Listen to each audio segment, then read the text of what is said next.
How you doing? Welcome back. No worries. Sorry about that.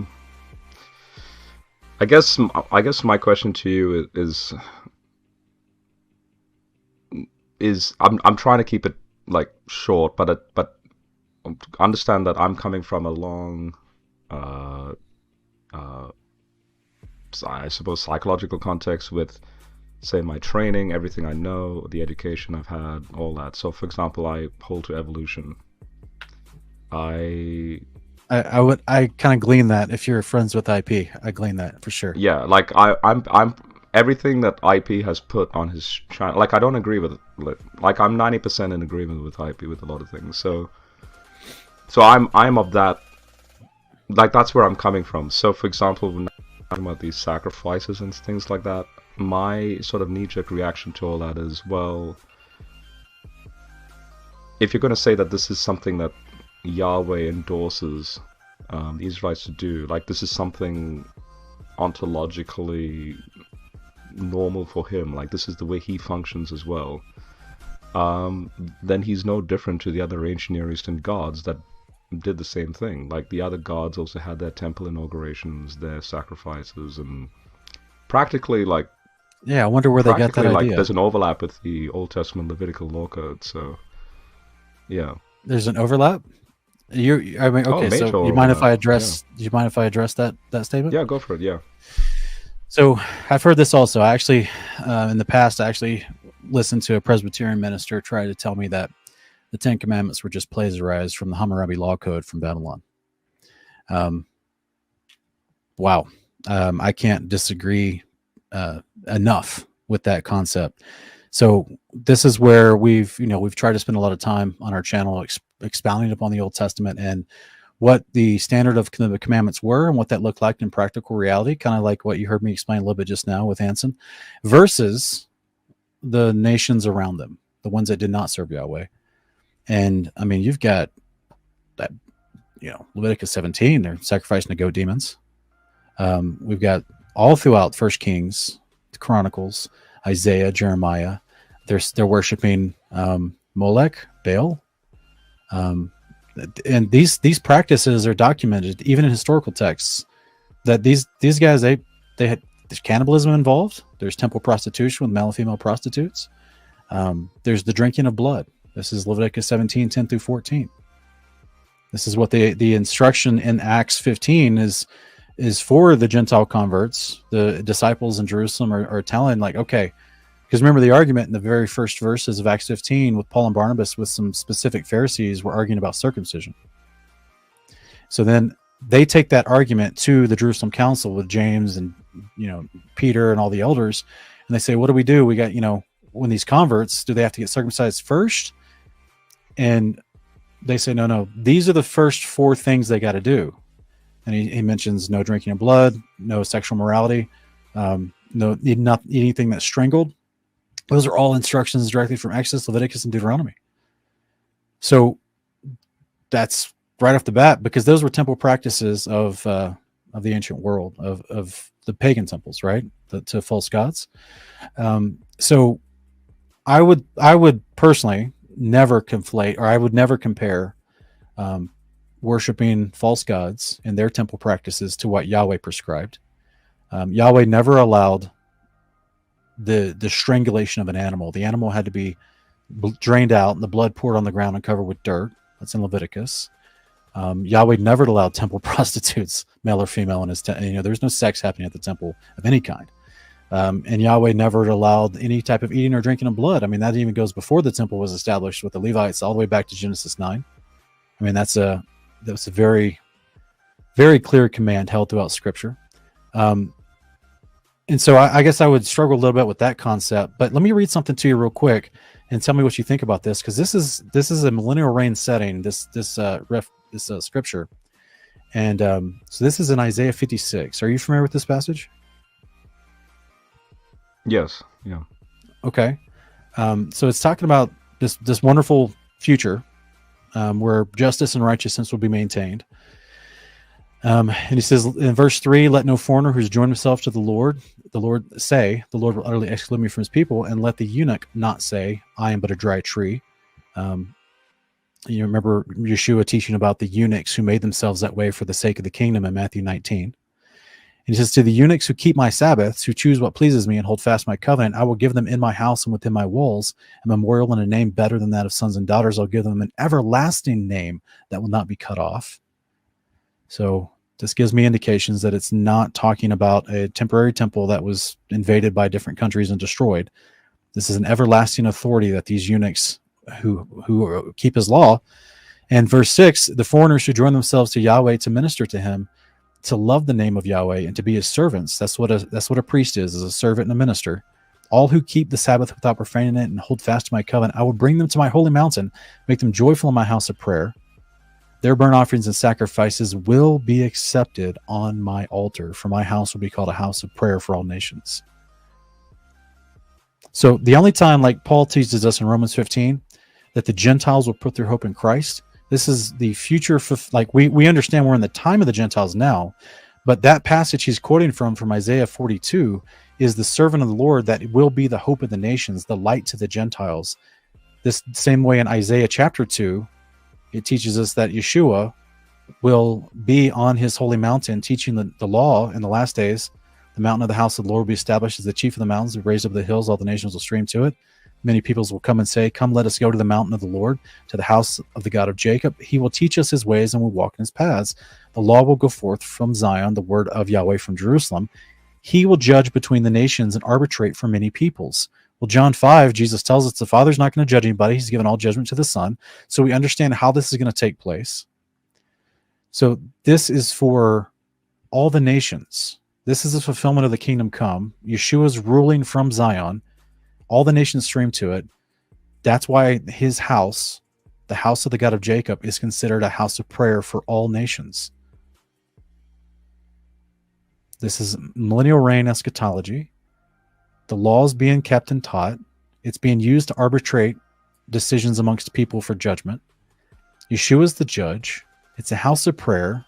The God of Israel is in my opinion, it's not a triune, one essence thing. It's literally a Father and the Son.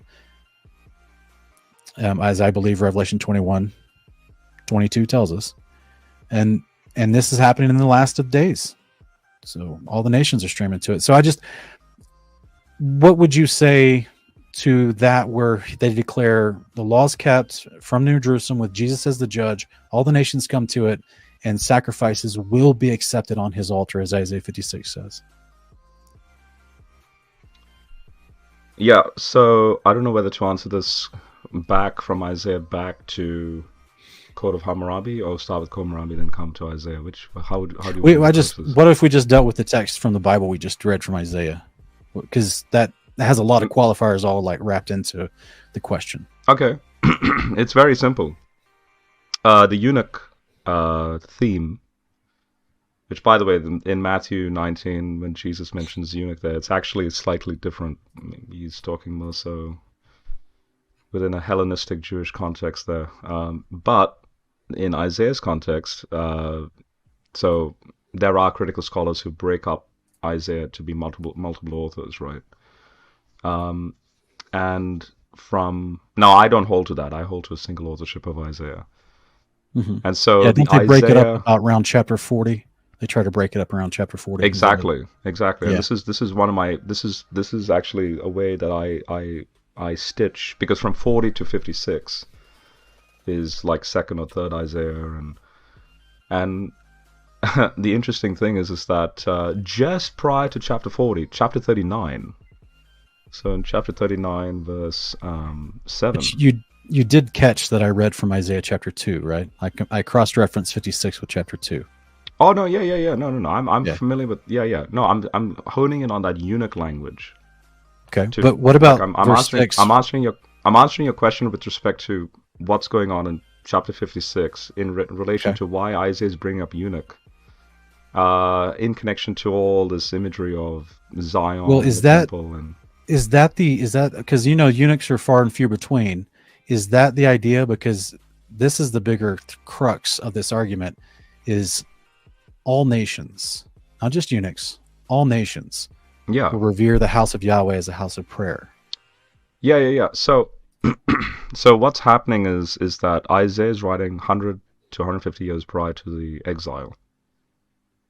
That term for eunuch, so if you go to 39:7 and you read what 39:7 says, which is before, so this is why I hold to the single authorship of Isaiah, because he's tracking with what he said in 39:7. So, and some of your descendants, your own flesh and blood, will be taken away to be eunuchs in the palace of the king of Babylon. So he's talking about, which is what happens, by the way, with Daniel and his friends. In fact, they're given a special term when they go into the court, and then they're tested, and Daniel requests certain food, and you know the story of basically Daniel. So Yeah. So the interesting thing here is that Isaiah is basically saying that you will become like a eunuch. In other words, childless. No, Israel is potentially going to become extinct when you go into exile, potentially. And because that's exactly the sort of situation that transpires with how the Babylonians ripped out the babies from the mothers' wombs and segregated men and women, and so it's going to be a genuine miracle. So 56 is coming back and saying it's going to be a genuine miracle. I'm going to demonstrate this. This is God now, that you're not going to be a dry tree. You're going to come back, and everything that was pre-exilic will return, which is what we see post-exilic with Josiah's reform, and that's what the whole point of Ezra and Nehemiah, and so that's what's going on over there. And then, do you think that they came back? You're trying to make the case that because of Isaiah 39, him prophesying about them about to go into exile in Babylon, which, I mean, that could be argued about whether he's talking about Assyria or Babylon, but I mean, I know he's talking about the king of Babylon will take you to his palace. But there was two different dispersions, and the Babylonian dispersion happened in 3 phases. And so you're trying to say that after the 7 years are over, like Jeremiah prophesied, that they're going to be coming back, and you're claiming that that's the promise to the eunuchs in verse 5. But then verse 6 and 7, when he talks about his house being a house of prayer for all nations, you don't believe that's... I'm seeing that as future. Still pre-Jesus. It's still, it's everything about that is to do with what happens in that intertestamental period. So 44 and 45, in fact, that the 2 verses that join 44 and 45, so the end of 44, start of 45, there's like a sudden, and guess what? Who's the glue? Who's the Messiah that's going to bring about this? You're going to be like eunuchs in Babylon, and don't worry, you're not going to be a dry tree. And in between those two statements, right there in the middle is Cyrus, who, by the way, as you know, when Cyrus brings back the Jews, and so that, I mean, I look at that. That's, I mean, he initiated the context. process, yeah. But the temple wasn't built till the days of Darius, and then even then it took him a while up until the days of Nehemiah. So I hear you. Yeah, and then Daniel 9 goes into the whole like by the way, 490 years are where it's going to transpire until finally there's no more necessary requirement for sacrificial offerings, blah blah. And in fact, what's going to happen with Antiochus Epiphanes, where there's a destruction of the temple. Daniel gives very odd language, like the wing crescent of the temple side will be crushed and destroyed, and 70 AD, the Romans come in and destroy the temple. And so, but before that, now you have a spiritualizing of, no, the sacrifice has to be once and for all. It it has to go past, present, future, even to the point of clearing even your consciousness in regards to sin, which is something no animal sacrifice could perform. So this leads to my, when you bring up the Code of Hammurabi. So again, this is my approach. I hold to that. Like, I hold to the 10 Commandments being, I wouldn't use the word plagiarize. I mean, that pastor is being a little bit disingenuous, I think. I do hold to the scriptures as holy, as sacred, as hagioi, right? And at the same time, since I hold to evolution, and I see, say, human evolution work, like human migration patterns, or even the psychology of humans being pocketed in their own nation groups and so on, Well, the Israelites that are coming out of Egypt, they have to be deprogrammed from a very long while in Egypt, in a very interesting way. And God continuously, so like for example, the tabernacle dimensions are in the same format as Pharaoh's tabernacle. For example, the breastplate, the Pharaoh also wore the breastplate. Wait a This is minute. Wait a all. minute. Which tabernacle of the Pharaoh? They had so many different gods they worshipped, so many Well, different houses. mhm. So if we hold to the 13th century BC Exodus date, so like the 19th dynastic period, so Ramses the Great, Ramses actually his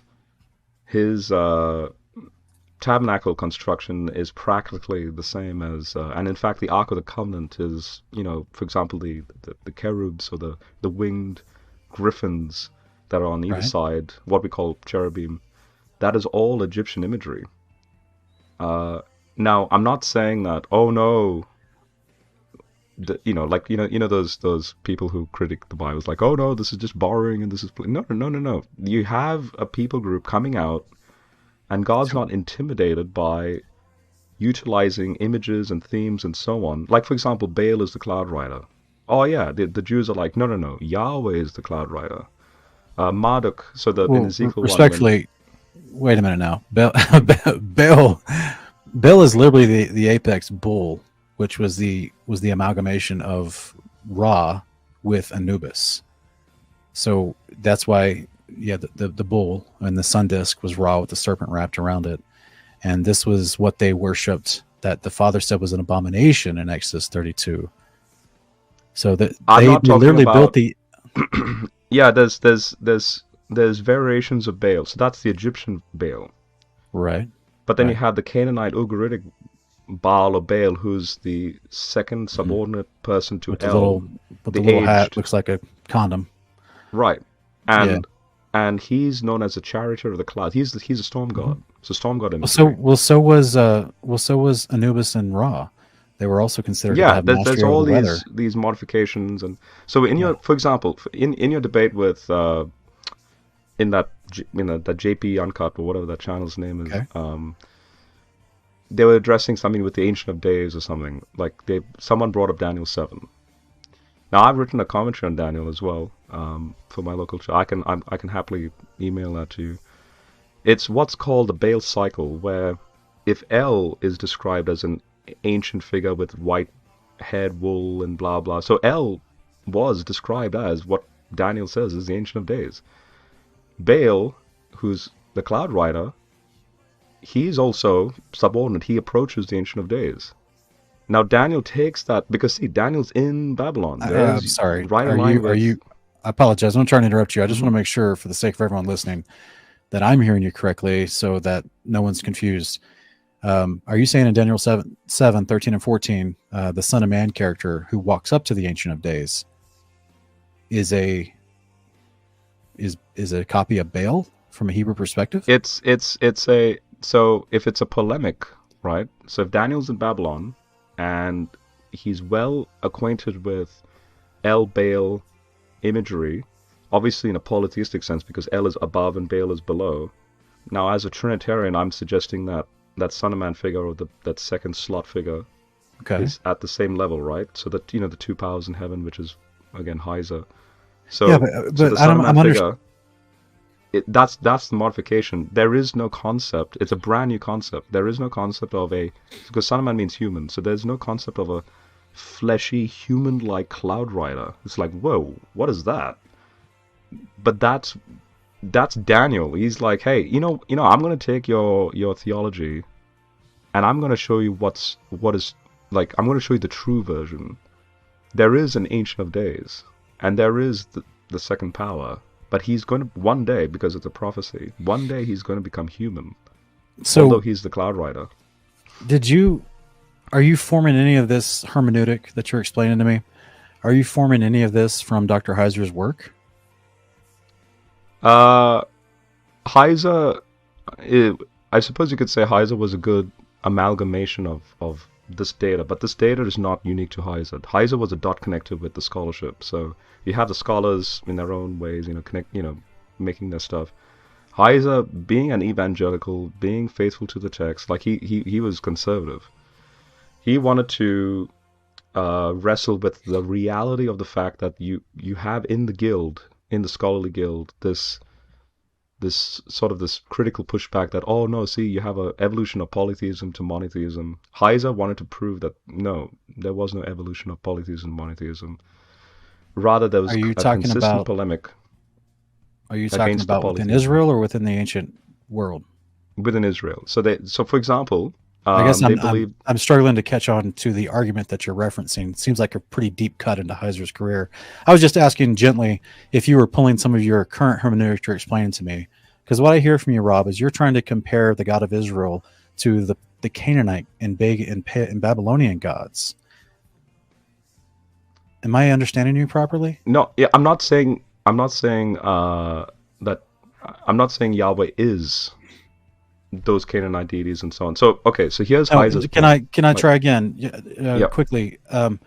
What I think I hear you're saying is that the visions from the prophets and their references of Yahweh and the Son of Man Mhm. are stolen imagery from what they already thought and knew, being immersed around pagan nations and the descriptions of those gods. I wouldn't say stolen. I think such borrowed, words can borrowed be imagery. Borrowed imagery. yeah, borrowed would be a better way of putting it. So then you are upholding the idea that at Exodus chapter 20, when they were at Mount Sinai and Yahweh spoke from the fire of cloud and had Moses come up there to give him the commandments of the covenant, you're telling me that that was a plagiarism of sorts, a borrowing of a moral code and temple layout even from other nations. Is that what you're saying? Yeah. Okay, so let me put this on the screen if that's your argument, because this is in Exodus 18. So this is 2 chapters earlier. Mm-hmm. So this is when they're before they have the Mount Sinai moments, and they're in the deserts, and there's disputes rising amongst the people, and Moses is having to judge disputes amongst the people, and he is. It's fascinating because he's doing so. Let me go down here to the right verse here. He's doing so with the statutes and laws of God. Mm-hmm. So before Mount Sinai, before the fiery cloud, before the angels showed up, before the law, Galatians 3:19, Acts 7:53, Hebrews 2:1, before the law was mediated to Moses on the mountain, he was already adjudicating and judging with statutes and laws of God. Where do you think these came from? Yeah. So, but does it define what the statutes and laws of God are? Like I can actually we see them all throughout Genesis. Yeah, but they're not the Levitical law codes. Levi is just a term for the tribe who then administered the teachings of Yahweh. They didn't make anything up. They didn't originate anything. They just administered what was told them from Yahweh, from the angels on Mount Sinai, in order to repeat the terms of the covenant with this new generation. The whole reason they're being saved from the Exodus, from Egypt, is because they were children of the promise from Abraham, Isaac, and Jacob, because they were faithfully in covenant, doing all the laws, statutes, and commandments of God. This is what we're told in Genesis 26:5, as Isaac is being encouraged to do the same thing his father did. And in the Hebrew, this charge is the word for the priesthood. So in Genesis 26:5, Abraham listened to my voice and kept my charge. That's a term for the priests of God. He kept his commandments, his statutes, and these particular words for statutes, which is sometimes translated ordinances, is pertaining to feast days. So this is where I would lovingly suggest the dispensation mentality that you and I were taught, and a lot of seminaries teach, is utterly false. And it was a bad teaching that we all grew up in. Because the law of God, as he tells us all throughout his word, it's not a temporary thing. It's not a conditional dispensation of grace for certain peoples at different times. In fact, he tells us directly in Psalm 119 that his law is eternal. Is it possible? I mean, I'm here. I'm giving you time to talk. I think it's unfair that you're not really hearing me out. I'm sorry. That's why I tried to recap what you were saying. I thought I was hearing you out. I apologize. No, like for example, I heard you out, and I would like to give a full fleshed out sort of explanation, and then you respond back. So like, since you're bringing up this, and I said, yeah, this is prior to the Sinai covenant and the laws that you then see in that, which when you do a comparison between the Ten Commandments and Code of Hammurabi, they're 90% similar. When you're bringing up 18:16, I can actually showcase to you chronologically in the Exodus account that you have an example of this back in chapter 15. So if you go to 15:25 to 26. I mean, chapter 12, they're keeping Passover. That's called an eternal command in Leviticus 23. Yeah. So, but I'm showing you in chapter 15 as an example where you have an introduction to a statute that never occurred before. So in chapter 15 it goes... What verse? This is verse... Let me get the verse. Chapter 15, verse 25 to 26. So, well, you can go from 24. Then the people complained about Moses, complained against Moses. What are we to drink? Moses cried out to the Lord, and the Lord showed him a tree, which he threw into the water, and the water became sweet. Then there the Lord presented to them a statute and an ordinance, and there he tested them. He said, if you will carefully obey the Lord, and blah, blah, blah, blah. So, here is, don't forget, this is, the Exodus happens in chapter 14, right? So now you have, there's this emergence of things are starting to be introduced. And then finally you have, by the time they reach the mountain, then the full-fledged covenant transpires, which is nothing but an ancient Near Eastern suzerain treaty that happens. Now, but coming back to... The argument with that, though, is that they were already in covenant. That's why he's saving them.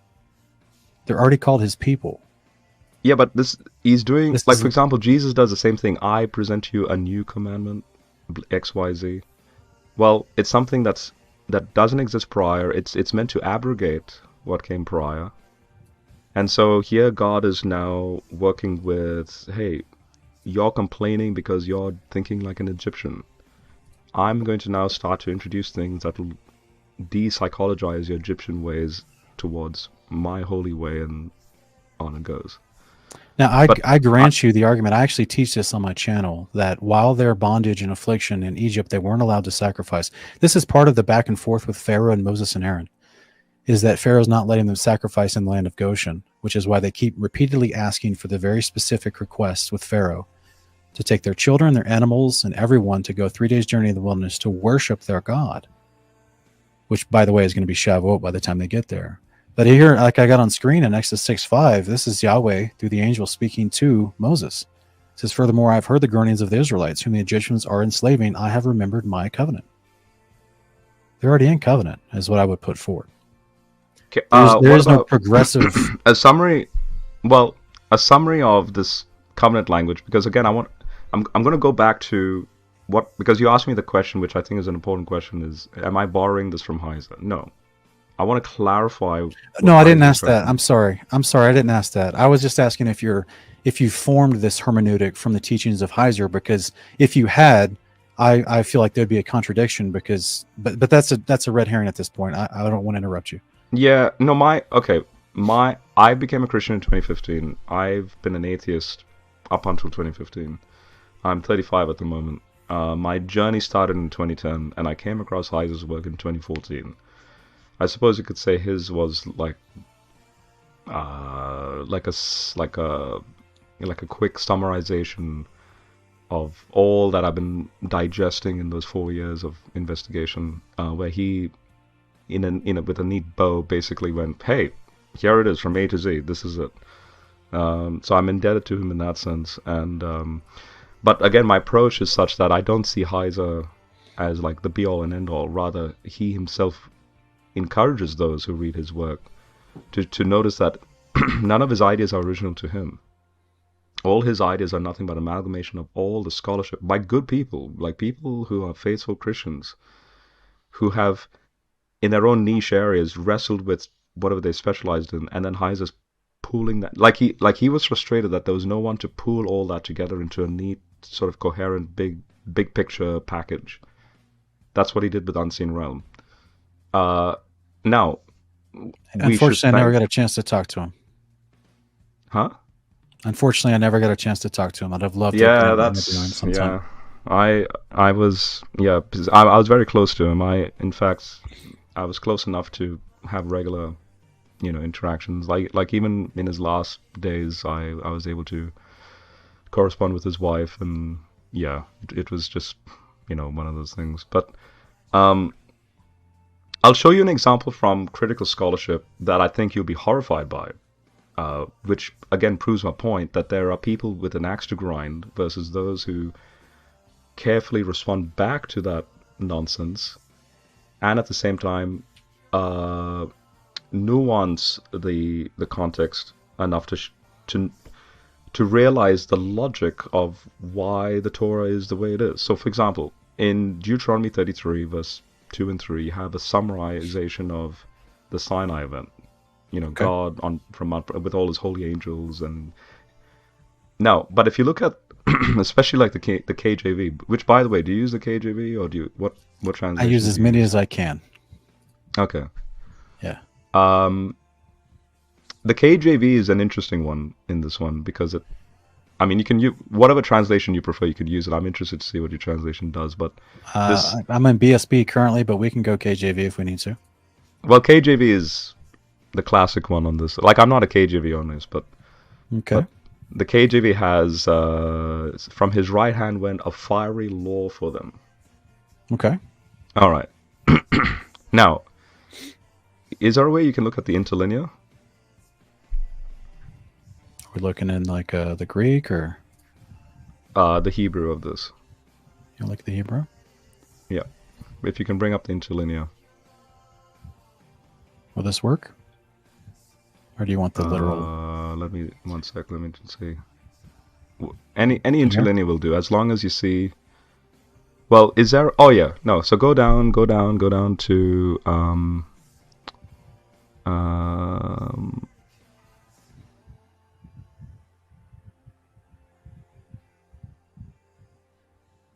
Is there a?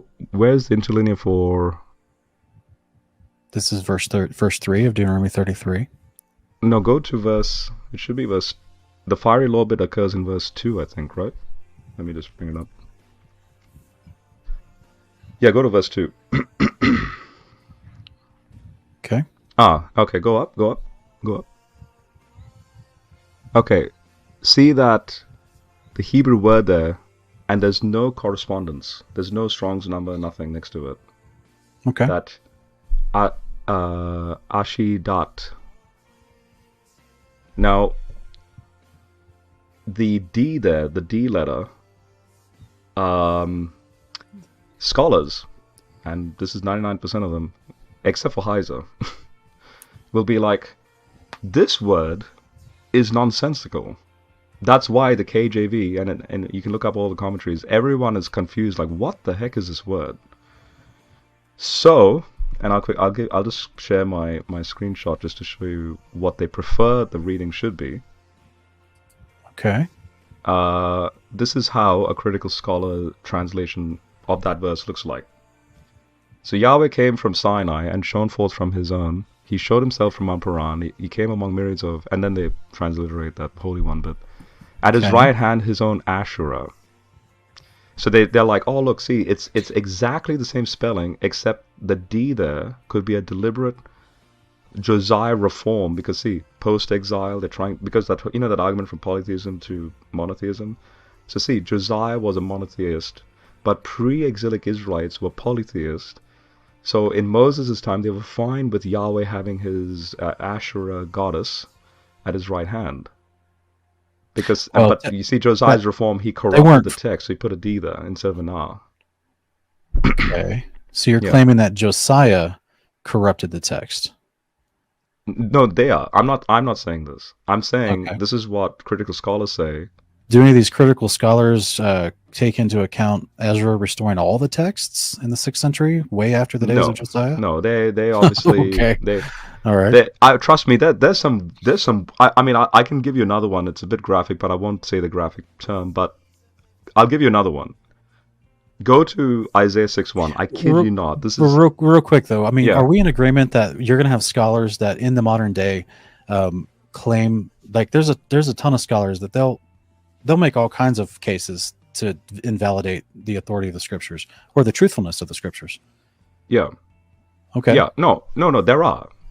Okay. But I would suggest that those who have an axe to grind are few and far. Thankfully, the whole enterprise of scholarship is, yes, there are human biases, but the whole enterprise should be something of a data-driven approach. It's a good thing that there are people like them that are bringing up these arguments, like, that should be read as Asherah, because that gives room to, okay, let's see if that's the case, because that's how you push forward scientifically the truth. The truth or is that how you implant deception? I'm confused. Not necessarily. It's deception. Do you understand what the Asherah pole was? Yeah, I do. Yeah. Okay. I disagree. Obviously, I don't believe that. In fact, I've made a whole. So there's a guy named Dan McClellan on YouTube. He's a Mormon, and he attacked IP because IP was responding against the Asherah nonsense, and he goes, no. Before the exile, there was Asherah worship by Orthodox Jews, and on my channel, I had to make a whole 2-hour response to that nonsense. But there's no deception in the sense that they, at least if there's room for criticism in return back, then okay, and then if it's refuted, then don't make that argument again, right? So yeah. So Heiser was one of those scholars, one of many, but one of those key ones that became very famous, because he was the one that in his dissertation, his PhD dissertation, he wanted to tackle exactly that issue, the post-exilic so-called Josiah reform, monotheism. Did that actually happen pre-exile? In other words, was it the same monotheism pre-exile, and that there's no evolution? That was his 2004 dissertation, and because no scholar tackled that, head on in that sense. So the reason why I'm bringing all this up to you is what I'm trying to tell you is I'm very familiar with the scholarship in the field in regards to this, and I'm saying this with all love and respect. I'm not going to be like a Sam Shimon to you, but you will be giving ammunition to those who have an axe to grind against the Bible, because when you say things like these certain laws are unique for the Israelites, and I'm like, trust me, you're giving them ammunition to make a mockery in the sense that but then I can show you that you're not familiar with the. I mean, I'm not saying you're this. I'm just saying this is how they would respond back to you. That you're not familiar with the ancient Near Eastern law codes, and you're not familiar. Let me ask you something real quick, brother. Yeah. That scholars, especially ones that believe, whether they're claim to be Christian and they have a high dispensation mentality, or they're just atheists, they're going to attack any way they can. But my big question would be, do you believe Genesis 11 is a real event? The Tower of Babel, the dispersion of the peoples into nations and different languages. Okay. Mm-hmm. And you're claiming before that, God didn't have a standard of righteous behavior for mankind on the earth. I would suggest that because we're in agreement that Babylon and the Hammurabi Code came after Genesis 11. It would have to be around the time of like Abraham, somewhere around there, which is Genesis 12. Which, by the way, I think maybe the best sort of chart graphic I can like summarize for you, because you brought up Genesis 11. I made this graphic for my local church to summarize for them Heiser's thesis. Really, it's very simple. Okay, here it is. I'll just share my screen.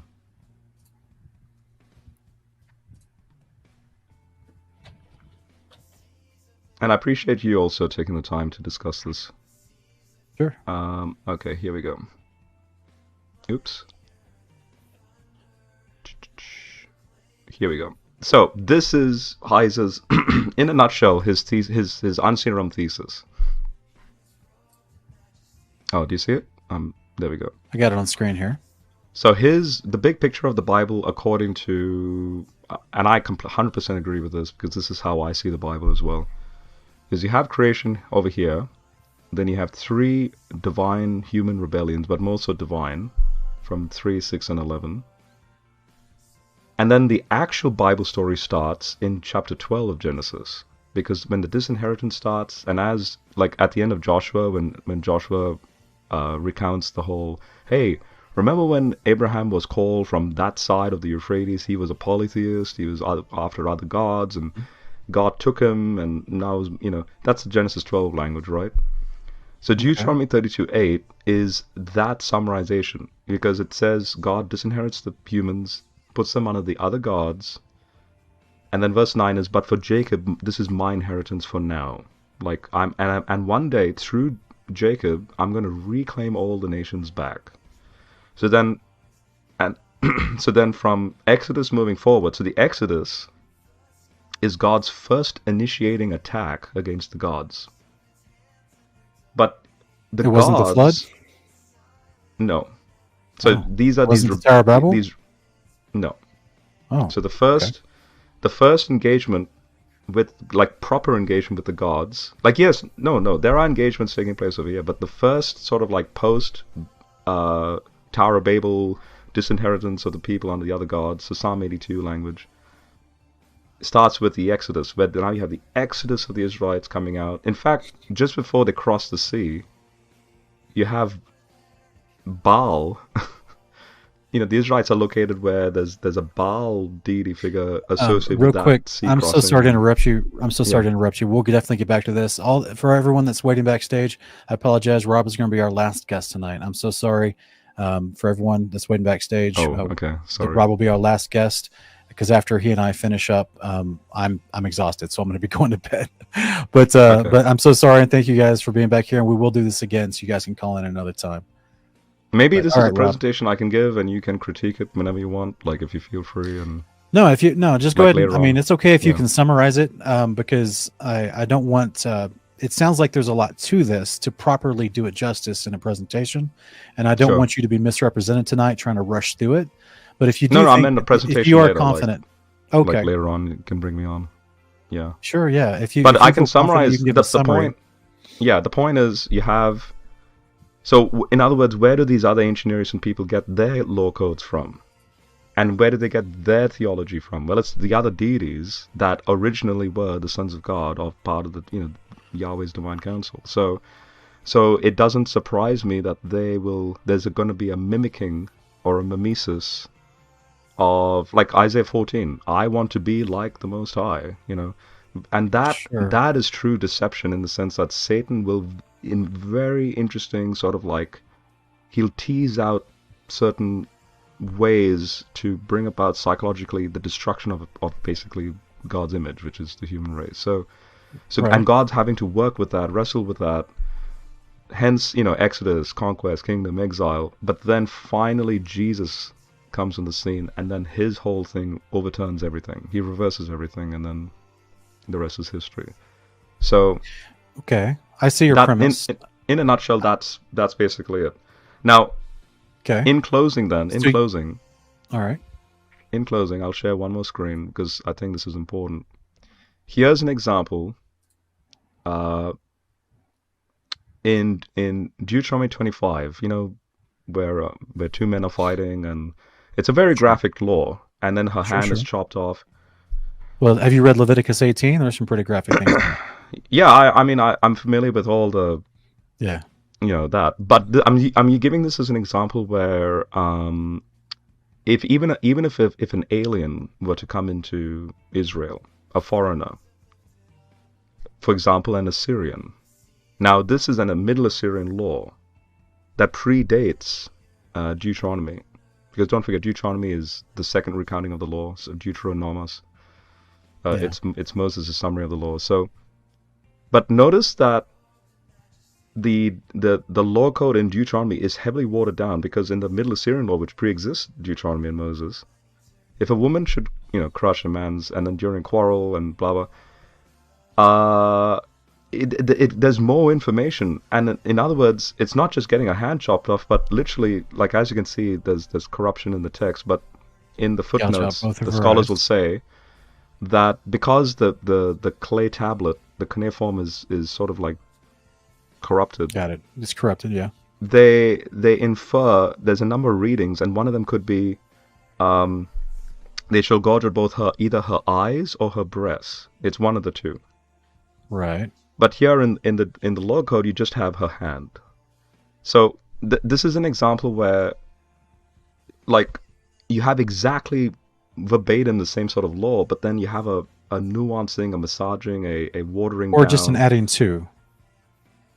Well, but no, a redaction, because the Deuteronomy law comes but after. That's under the scholarly secular hermeneutic premise that the wisdom of the law code you're saying came before existed before God instructed the Israelites on how to deal with this matter.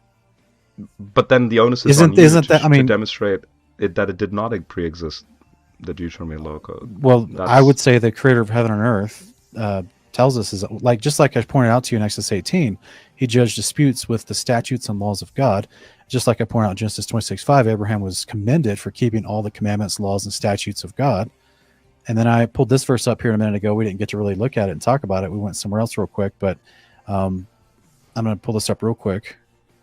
In addition to believing the creator of heaven and earth is the ultimate authority and has given law to mankind to follow, to which the nations perverted that as they went their own ways and had their own nations, their own governance. I would point here to this verse. There's a plethora of them, but wait, are you sharing a screen? Oh, I'm about to. Yeah. Okay.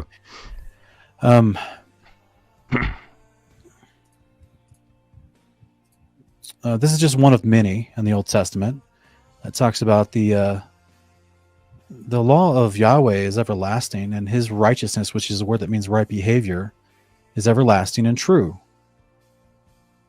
Mm-hmm. So that this isn't a situation like your testimonies are righteous forever. And I know the argument can be made in verse 144 to say, oh, this means just going forward, the goodness of his righteousness will last forever. But there's, like I said before, if we study Genesis with a hermeneutic of the law itself, we see in the passage you even mentioned earlier, you remember in with Abimelech and Abraham. Abraham has his wife stolen. And the vision given to Abimelech not to touch Sarah, and he's like, I have not sinned. And the angel says, yeah, I know. So we're not gonna hurt you. We're gonna heal your household from the plague that's erupted, and you're gonna be okay. And in verse 7 and chapter 20, verse 7, Abimelech calls Abraham a prophet of God.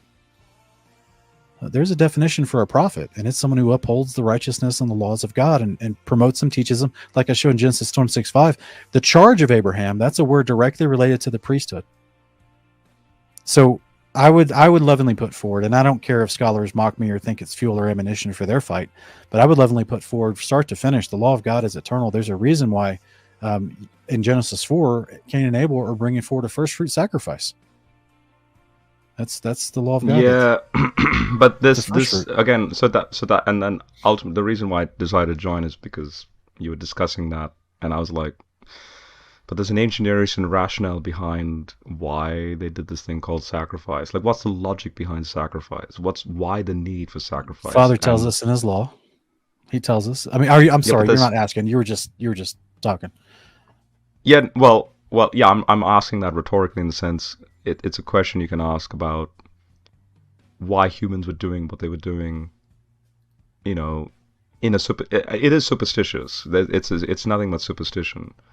Yeah, I would strongly disagree, because in Exodus 25 and 26, Yahweh says he gave them the tabernacle as a pattern of what they saw in heaven. This is corroborated in Hebrews 11, is what he made in Hebrews 8 as well. That the pattern of the tabernacle wasn't after Pharaoh's tabernacle; it was patterned after the one in heaven above, in the tabernacle who's built by God's hands and not man's hands.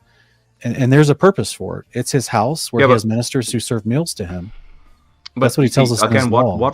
What flows from our mind, because again in the debate when you quoted like Hebrews 8, that Jesus is actually giving actual food sacrifices in that heavenly tabernacle. That's what a priest does, yeah. But my like I would love to have a discussion on Hebrews as a whole, because Hebrews 1 verse 3 says that he finished offering and then sits down at the cross. The cross is that offering. Yeah. It's talking about his body, not the and then- job of a priest. Yeah, and then we'll have to go down the whole Hebrews 8 scenario, because I believe Priscilla is the author of Hebrews. Some think Apollos, Okay. but if because Apollos was taught by Priscilla, then it's by Priscilla. So That's but, interesting. I've never heard that. yeah, so here you have a female author. Anyway, but Hebrews 8 then goes and quotes Jeremiah 31.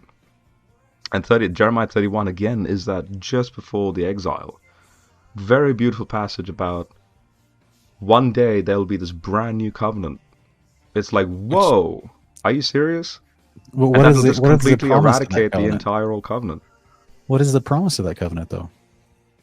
What are the details when he announces so it? when you He see says- when you see words like law, right? Don't think the 613 laws of the Torah. that's The word is Judaism, I just a don't think word that. to mean instruction. So God's instructions now are going to be, it's not going to be this boxed sort of like, this is how I only operate in these 613 laws and that's that. No, it's going to become now a instruction set that will be indwelling within you from within the heart, so to speak, which then Jesus introduces with the paraclete language. Because when he says things like, I give you a new law or a new commandment or a new instruction, he's doing so because humans are now evolving towards that Edenic vision. So there are human ways of living in Greco-Roman society completely different to the way the Babylonians lived, to the way the Egyptians lived. Would the Jesus story make sense if it happened in Ramses the Great's period? No. Would it make sense if it was happening in the Babylon period? No. It has to come about at a time when the Greek language then emerges evolutionarily, because now the Greek language is a sufficient language to communicate truths like logos, right? Because languages Truths? prior to Greek can't Truths drive like home logos? those deeper thoughts. Doesn't logos come from philosophy? No, I'm talking about if you're talking about Greco-Roman Platonic ideas and like the emergence of the Greek language that the New Testament's written in, to bring about the deeper truths of, like, God wants to communicate ever more efficiently what he is, how he's going to operate, how he's going to, ultimately the point is to reclaim the nations. How is he going to bring that so that everyone now is rejoined that was lost at Babel? Acts 2 is a reversal of Babel, by the way, because see, the tongues This of fire also, so your interpretation also plays into your eschatology. Is that what you're saying? yes. The So fulfillment I'm of- a partial preterist in that sense. Like I'm gotcha. not a dispensationalist, and so the tongues of fire that are But you're split, describing dispensationalism this whole time, brother. You're saying that God dealt with different people in different ages with a different type of grace. That's what you've been describing this whole time. No. It is, Mine though. is I'm just letting mine you lovingly. is I'm letting you know. yeah. No. Mine is Galatians 3, the gospel to Abraham. God is having to. It's a seamless process. It's like two colors on an extreme ends, and then you have this gradient, seamless transition. So, but dispensationalism is if you have say colors of the rainbow, right? But there's discrete, like, okay, here's the red, here's the blue, no, that's not what I'm saying. I'm saying that there's this from a red chaos to a lush green, peaceful, like, finale, like a good ending. Okay.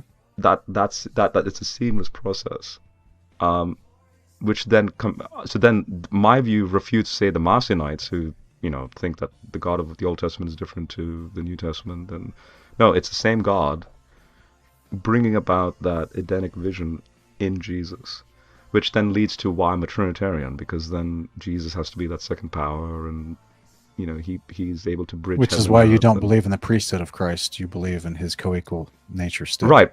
Exactly, because the priesthood thing It's is amazing. I don't understand how that works because Yeah. there's so many references. And this to is why we becoming have to a priest. discuss Hebrews in that sense. Yeah. And also the prophecies of before he even came that he was mentioned and destined to become a priest. So real quick, Right. Ezekiel 36.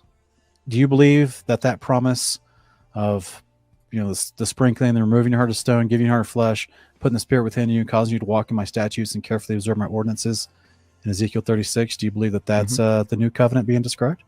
Yep. Okay. So that's what happened at Pentecost. This isn't just generic law and instruction. This is statutes and ordinances. These are specific words pertaining to feast days and regulations of priesthood and temples. Yeah, so I anything to do with the 630 laws, when I see how Paul, like Ephesians 2, he tore down that wall of hostility, completely doing away with exactly that terminology, the ordinances and the statutes. That were against us, right? Not the ones that were for us, because when we obey, they're for us. But when we disobey, now the curse of the law is against us. We're under the law. Well, against us in the sense that in 2 Corinthians 3, he calls it the ministry of death. Because we're destined to death, but then at the new life, we get eternal life, and we're made priests with Christ to rule and reign. So now we minister in life.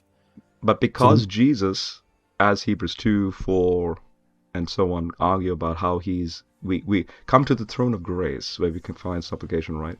So in that same 2 Corinthians 3 passage, you have the ministry of death juxtaposed with, and by the way, he says, the ministry of death still had a glory. Now, the ministry of life and justification has an overwhelming glory. That's a ministry that doesn't involve. I thought Yahweh didn't share his glory with any other. No. That's nothing to do with that terminology. I'm poking, brother. I'm giving you a hard time. Yeah. I'm just making jokes. But here's another thing to think about. Like, there are laws in the Old Testament that do overlap in the New. So, and I usually use this as an example to bridge my point. Like worship God. 9 of the 10 commandments are repeated in the New Covenant. Not the full 10. But they're practiced and observed by the Messiah and the apostles, though, emphatically throughout Acts. Well, is the fourth commandment practiced, or is the fourth commandment? So when Paul, like in Ephesians, say 6, when he quotes about the children obeying the parents, and like there are areas where you have direct quotations from the 10 commandments. Is there a quotation of the fourth commandment as a Christian, you also have to keep the Sabbath? Do I have to repeat something the Father says eternal, and He's already emphatically told as a part of commandments and discipleship to Israel? Well, when I serve the King of Israel as my Messiah, and I'm grafted in according to Ephesians 2 into the Commonwealth of Israel, now with God as opposed to being separated from God, shouldn't I follow the commandments of that God and His Commonwealth? Well, the reason why I'm asking that question, and I'm very carefully asking that question, is because you have a counter to that question in is it in Colossians 3 or Colossians 2? Rob, before we go too much further, because I do have to get off pretty soon, and I think we could probably talk for hours. I enjoy your company, brother. I just want to ask a fun question that's kind of like a bird's eye view question of all of our conversation. Okay? Yep. What would be the problem with Yahweh having an eternal standard of behavior that He asked man to practice on the earth? What would be the problem with that? Why is that so egregious to declare? I'll cut to the chase with that. I'm coming from a heavily scientifically educated background, and I don't make any apology about that because I'm in the field of astrophysics. Then I was wondering about the whole flat Earth thing because I was like, wait, what are you? And by the way, I'm not going to be disparaging about that. It's just I'm interested in the psychology of when people believe in a flat. Anyway, we'll all find out when Christ returns, right? Right. So obviously, for me, Big Bang, 13.8 billion years, all that. Like, so I am coming first and foremost. So you have to understand my psychological investigation into this, or because I'm self-aware about that as well. So I'm coming into this with already a packaged knowledge of this is the way the universe runs. This is how humans evolve. This is how they think. I know that societies are unique and different. This is why we call them cultures, right? Languages are different. Customs are different.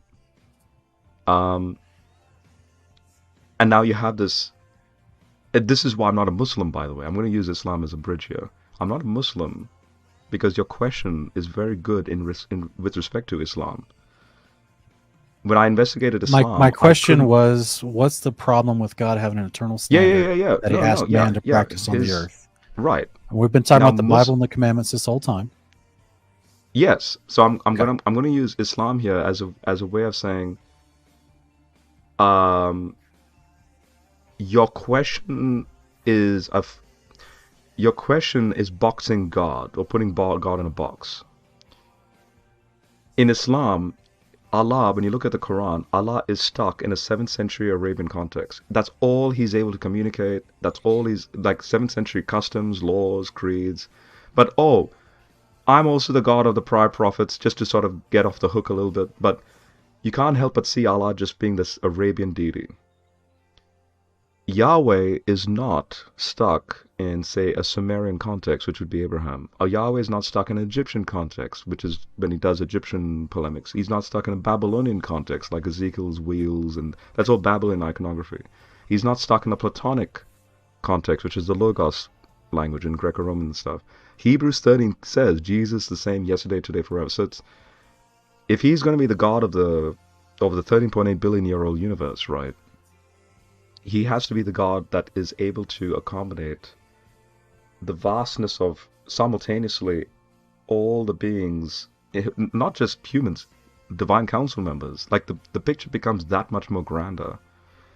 All the discussions and the plannings and all that, where he's immutable, he's still the same, to bring about the ultimate end, which is Revelation 21, the New Jerusalem, all that, right?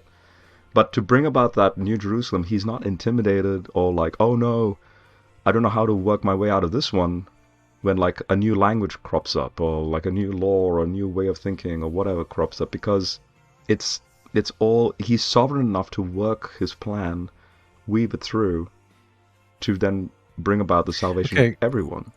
I hear that, but that's respectfully, that sounds a bit inconsistent with what we do see as he deals with the nations throughout the Old Testament and the New Testament, because they are given judgment for being wicked and not obeying his decrees, statutes, and the righteousness of him.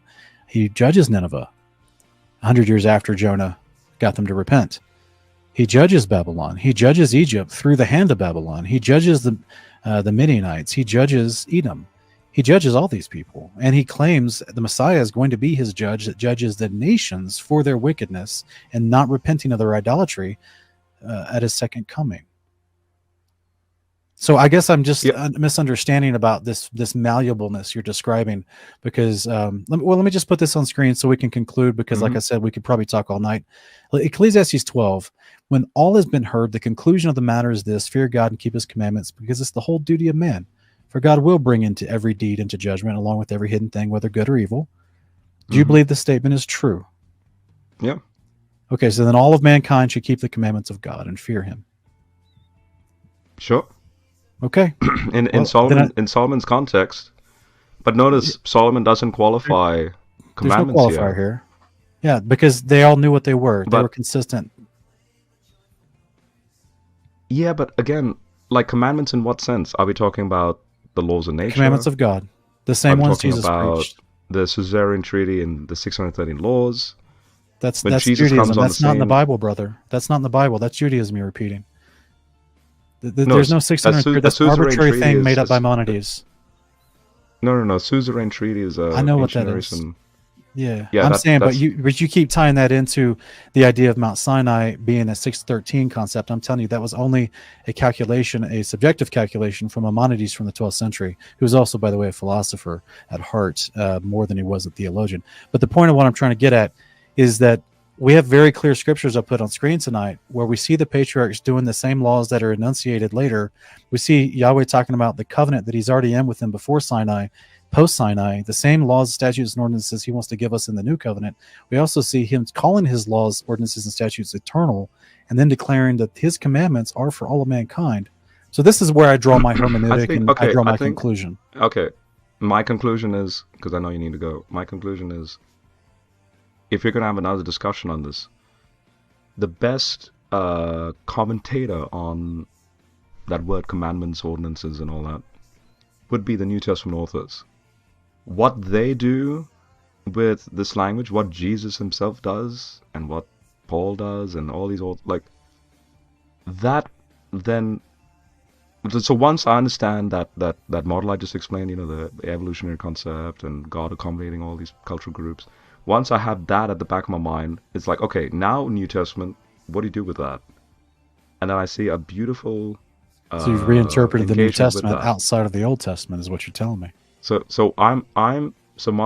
in conclusion, my argument is, I see the New Testament saying that the entire Old Testament, the entire 630, like I'm using 630 for the sake of argument, like that the entire, say, Torah is now just obsolete as Hebrews 8 ends. It's what's obsolete is just gone now. That's crazy, bro, because you're saying now that we can just sleep with other women's wives, we can murder, we can drink blood. Well, we're under what's called the law of the Messiah, not the law of Moses. That's ultimately my point. The law of the Messiah, according to him to be the Messiah, according to the prophecy of him, is he had to obey the laws of God. But I don't want to appeal to Middle Assyrian law codes, like the whole, the woman getting a hand shop. Like that is I would encourage you. Superstitious. I would encourage you though, just to. This is why Yahweh says he has his righteous deeds and judgments are his, and the nations disagree with them, so they had their own, right? I would just encourage, what if we actually believe the Bible? What would happen instead of trying to reinterpret it at every step? Well, then if we were a theocratic society under, in this case, the Old Testament law, like again, let me ask you this question quickly because you've been asking me questions. That particular law about the hand getting chopped off, why would a woman in that fight with the two men quarreling, why would she go out of her way to grab that man's, testicles? Have you ever seen a woman enter into a man's fight? A wife, an angry girlfriend or wife enters a man's fight? I've seen women come to the men's aids, but they never do that. Majority been in a bar of the time, fight, they don't do that. So, but I'm asking they do. You, what is they do? What is? Here's what I'm answering your question. So the reason is because she's stealing the lineage of that man by reaching to rip his genitals from him. Right. So notice there's a whole cultural baggage going on with her safety. How is that? Right.